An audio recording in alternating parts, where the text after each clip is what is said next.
The ballroom glittered under chandeliers the size of small planets. But Serena Hawthorne felt like a shadow lost in the brightness. It was Patricia Thorne's 65th birthday, an event so extravagant it looked like royalty had arrived in Atlanta.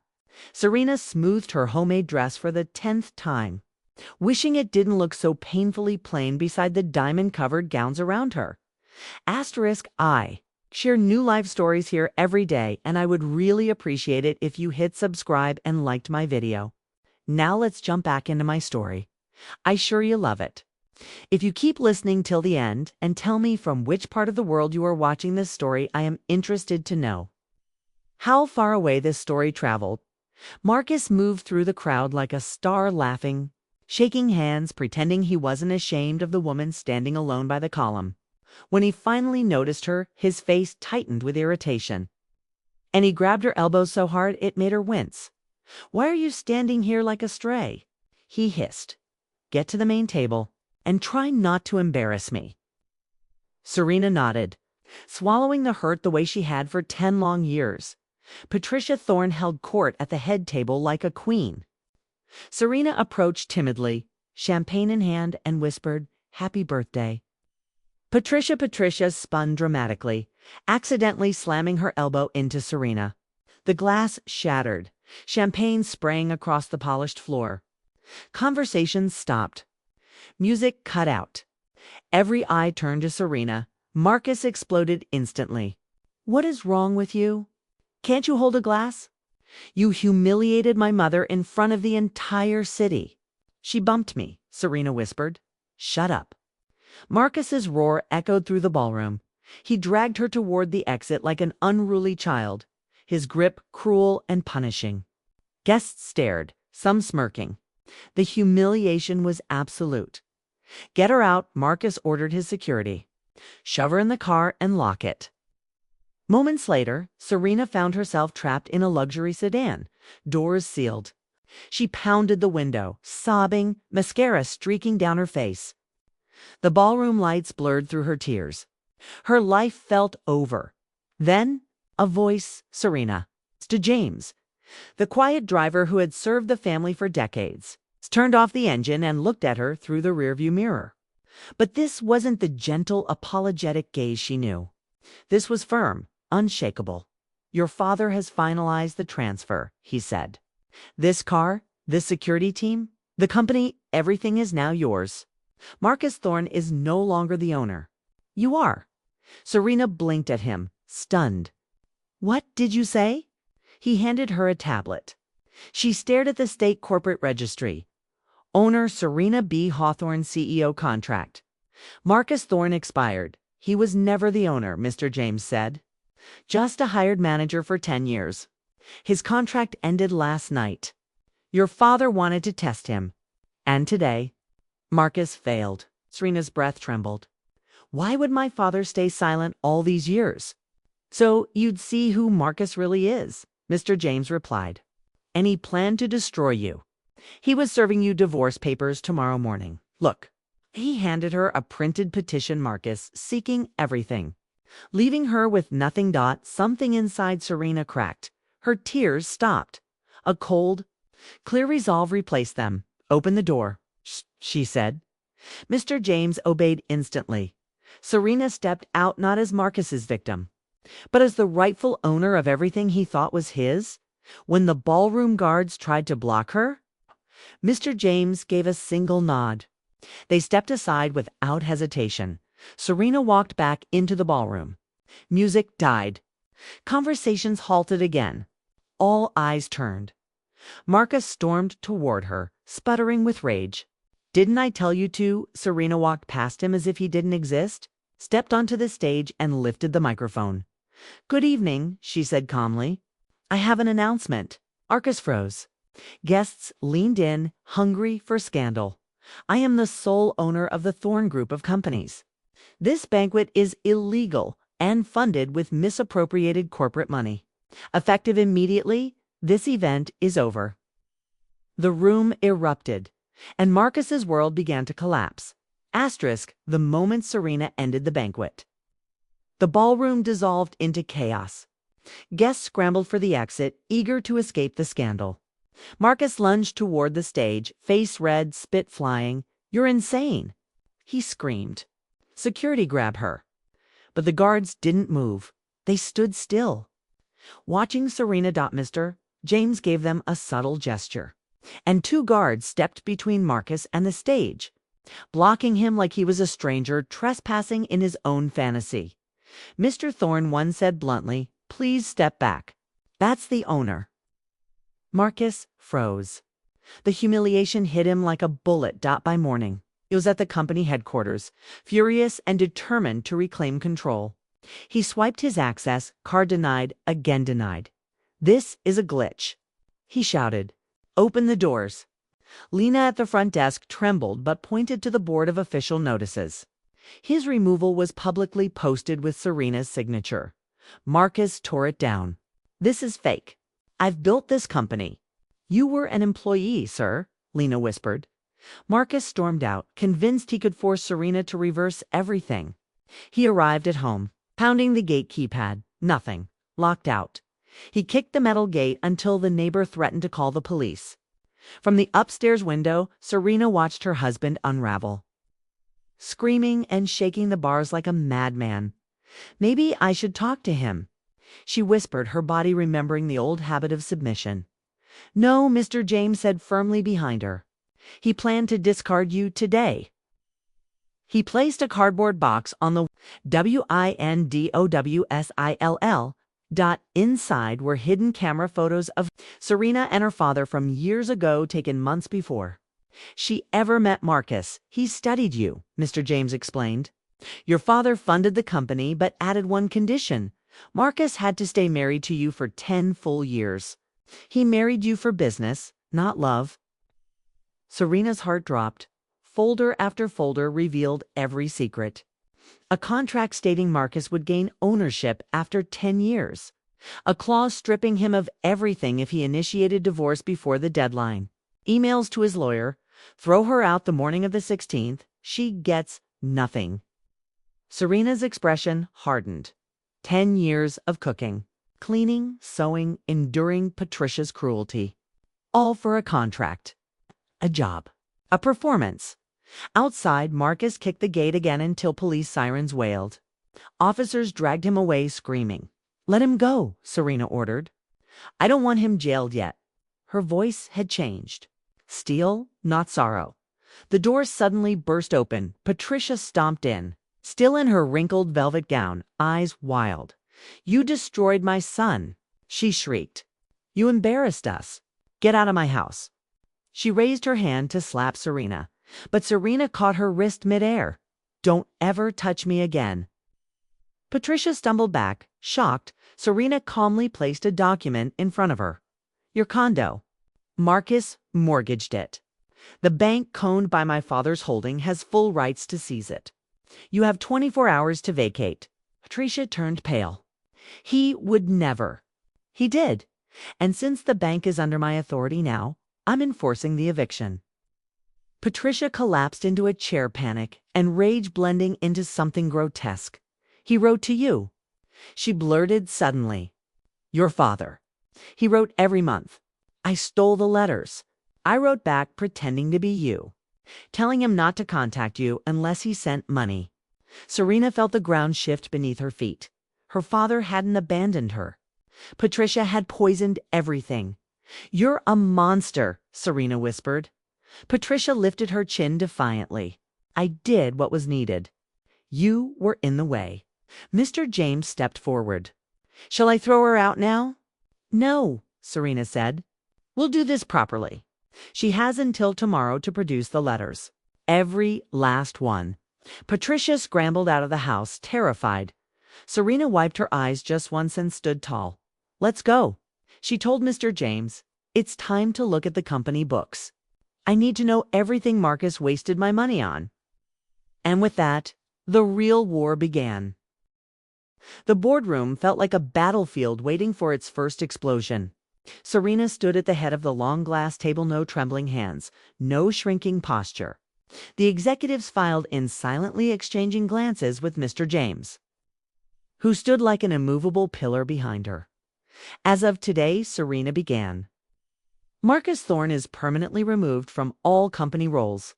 Anyone assisting him will face immediate termination. A few board members shifted nervously, but no one dared challenge her. Now, she continued, show me the misuse reports. The financial controller passed her a thick binder. Serena opened it, her breath caught. Millions of dollars missing. Lavish trips. Jewelry for women she didn't know.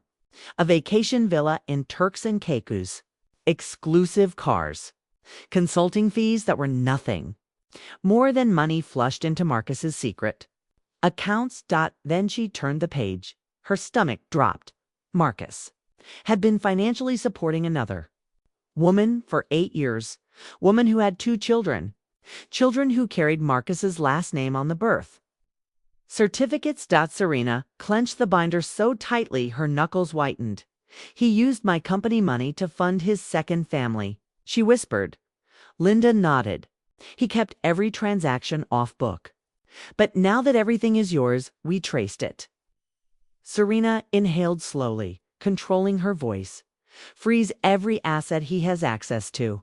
Every card, every account. I want nothing left in his hands. Mr. James executed her command instantly.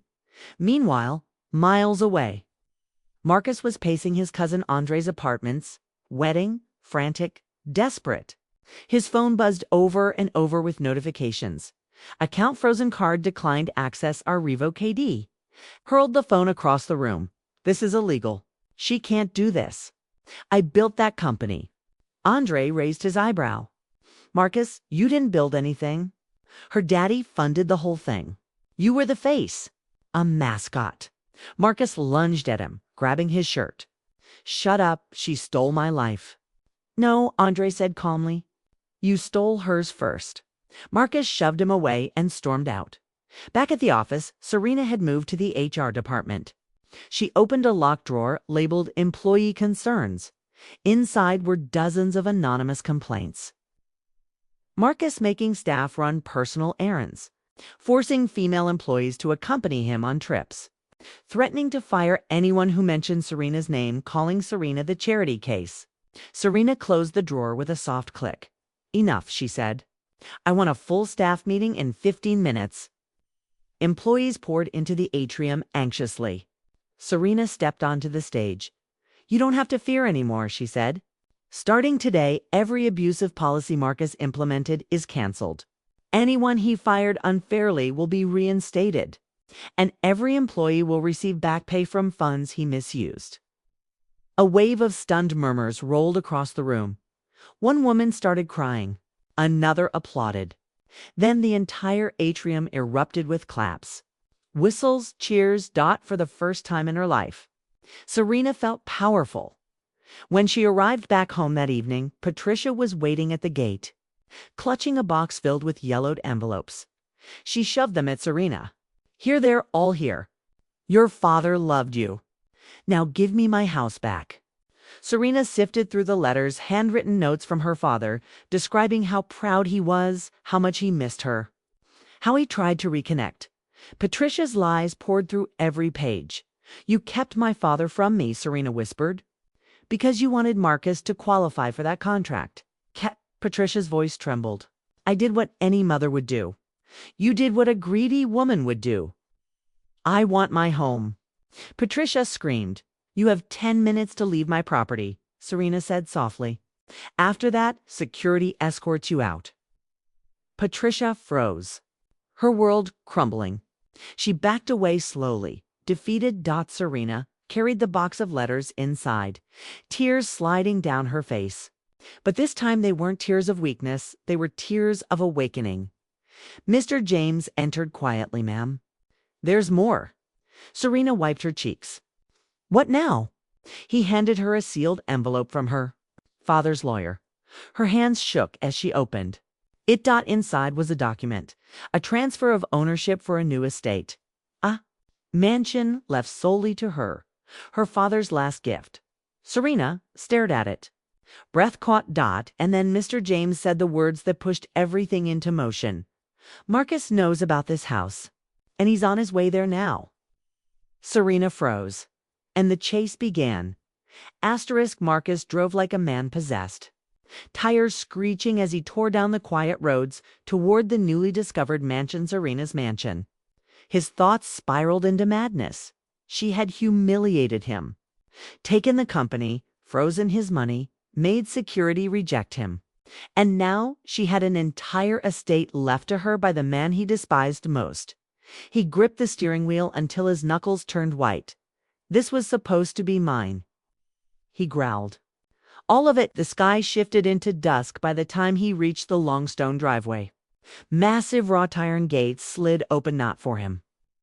But because Serena had arrived moments before, her car was still running. Marcus jumped out before the engine fully stopped. "Serena!" he shouted, racing toward the front entrance.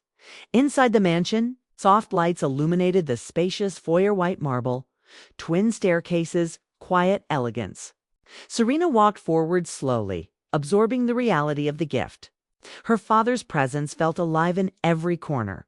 "He planned this for me. He rebuilt everything he stole from me." Mr. James appeared behind her. "We need to leave. Marcus is coming." Serena turned. "Let him come.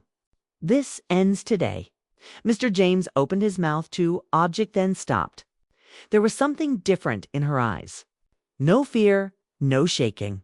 Only resolve solid enough to break steel. "Then I'll stay close," he said.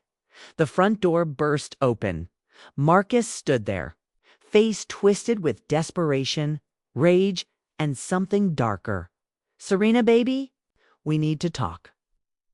His voice was full of false softness, but Serena didn't flinch. "You're trespassing," she said calmly. "Don't do that. Don't act like this house is yours." He stepped forward. "Your father hated you. He abandoned you. Everything he gave you, he owed me." "That's a lie Patricia fed you," Serena replied. "These letters prove it. My father never left me. You both kept him from me." Marcus's jaw locked. He hadn't expected her to have proof. "Baby, listen, stop calling me that," Serena snapped. "You were never a husband. You were a contract worker with a wedding ring." Mr. James stepped forward, but Serena lifted a hand. "Let him speak." Marcus moved closer, lowering his voice dangerously. "I gave you 10 years of my life. I stayed with you. I slept next to you.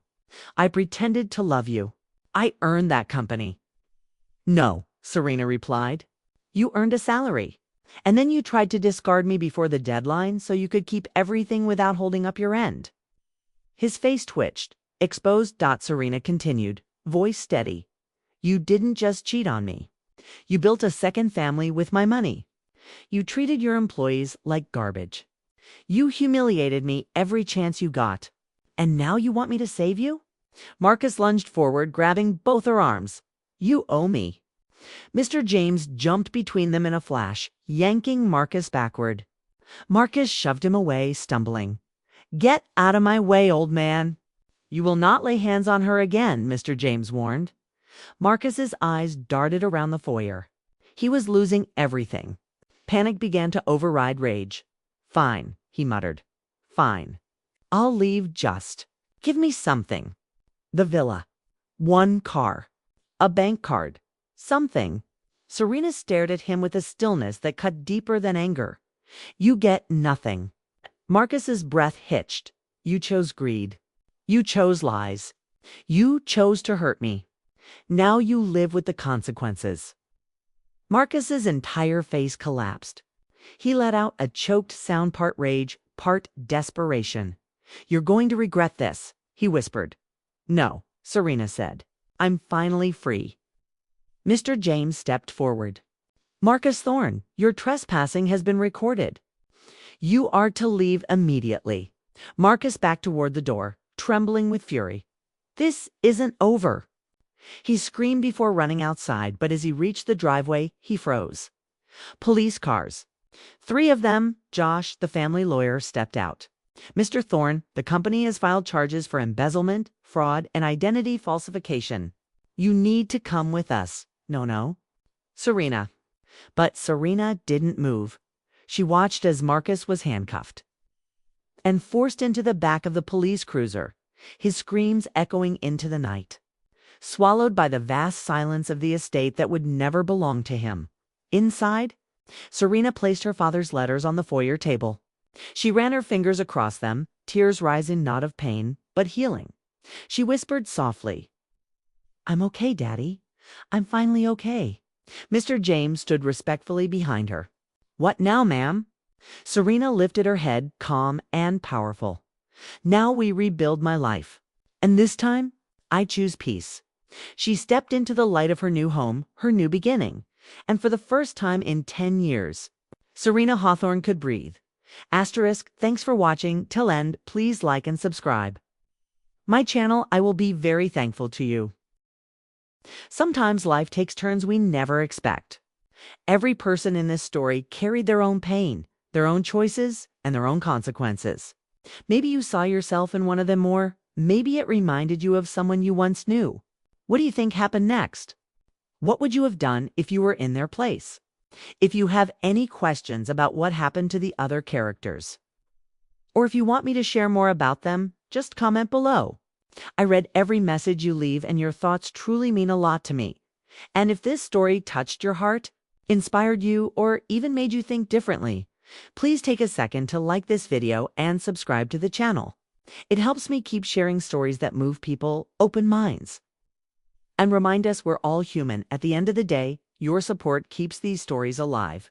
Thank you for watching, for feeling, and for being part of this journey. More powerful stories are coming soon. Stay tuned and stay kind.